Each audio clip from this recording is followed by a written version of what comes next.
मेरे भाइयों और बहनों, ज्ञान अग्नि में आप सबका स्वागत है। मनुष्य जन्म की विशेषता। साथियों, शास्त्रों में 84 लाख योनियों का वर्णन है, जिसमें भ्रमण करने में लगभग 52 अरब वर्ष का समय लगता है। ये सब योनियां केवल भोग योनियां हैं। इसमें नए कार्यों को करने की आज़ादी नहीं है। इन योनियों में बस पुराने कार्यों के फलों को भोगा जा सकता है। केवल मनुष्य योनि भोग योनि होने के साथ ही कर्म योनि भी कही जाती है। मनुष्य जीवन का समय इन सब योनियों को मिलाकर समय की स्थिति में एक बूंद के बराबर है।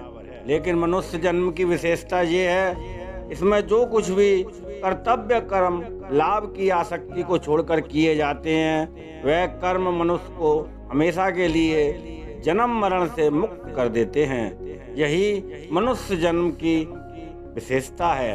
यदि यह महान लाभ इस जन्म में नहीं इकट्ठा किया गया और यदि सारी उम्र पशु तुल्य भोगों को जमा करने में ही गंवा दिया, तो इससे बड़े दुख की बात और क्या होगी। साथ ही कर्तव्य कर्मों को सावधानी से पालन करने में कोई कठिनाई भी नहीं होती।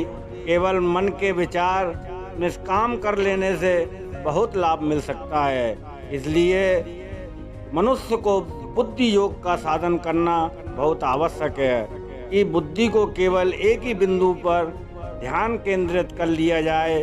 वह बिंदु है मनुष्य जीवन।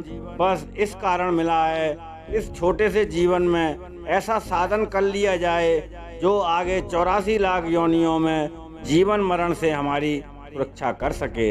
इस प्रकार से रत्न द्वारा बुद्धि यदि समभाव में अपने को स्थिर कर ले, उसी को संकल्प बुद्धि का नाम दिया गया है। अगर मनुष्य ऐसा नहीं करता है तो उसकी बुद्धि संसार के भोग पाने में आसक्त हो जाती है और मनुष्य उन भोगों को पाने में नाना तरह के कष्ट उठाने के साथ साथ आगे के लिए 84 लाख योनियों में घूमने की योजना तैयार कर लेता है। अगर मनुष्य इस बात पर विचार करे तो इससे बड़ी बात और कोई नहीं हो सकती, क्योंकि मनुष्य जीवन में जो थोड़ा सा समय मिला है उसका सही ढंग से उपयोग करने से मनुष्य जन्म मरण के बंधन से अपने को बचा सकता है। अगर अहंकार पूर्वक वह संसार में ही आसक्त रहता है तो उस मनुष्य के लिए इससे बड़ी मूर्खता और क्या होगी। धन्यवाद।